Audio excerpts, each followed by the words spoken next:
Paalala ang DTI sa mga mamimili na o bumili lang sa mga mamimili dapat bumili lang sa mga otorisadong tindahan.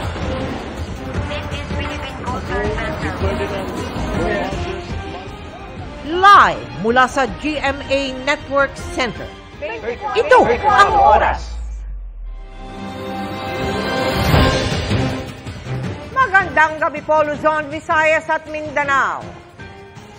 Authority ng Filipino.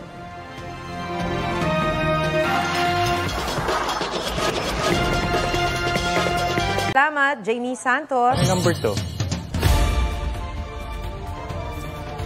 Pinabulaanan ng Presidential Communications Office ang kumalat na dokumento na nagsasabing half-day sa lahat ng... Isang SUV ang bumangga sa bangko. Bel. Maraming salamat sa iyo, Chino Gaston.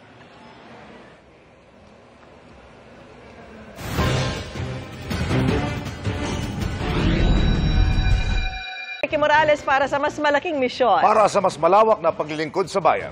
Pagsalubong ng bagong taon dito sa Batangas Port.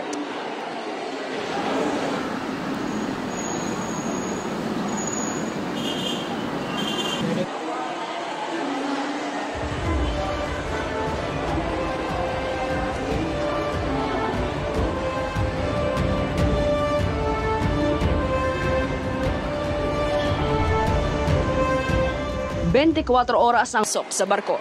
Igan? Denise, sabi ng PCG, may ilang delayed trips daw sa Batangas Port kahapon dahil sa masamang panahon.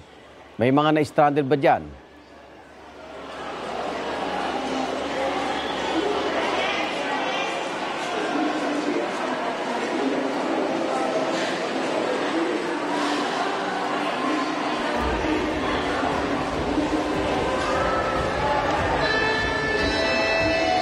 Okay, Denise.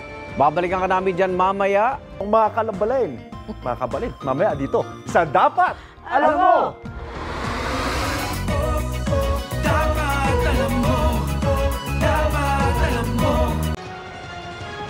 Tutok lang dito sa 24 Oras Weekend.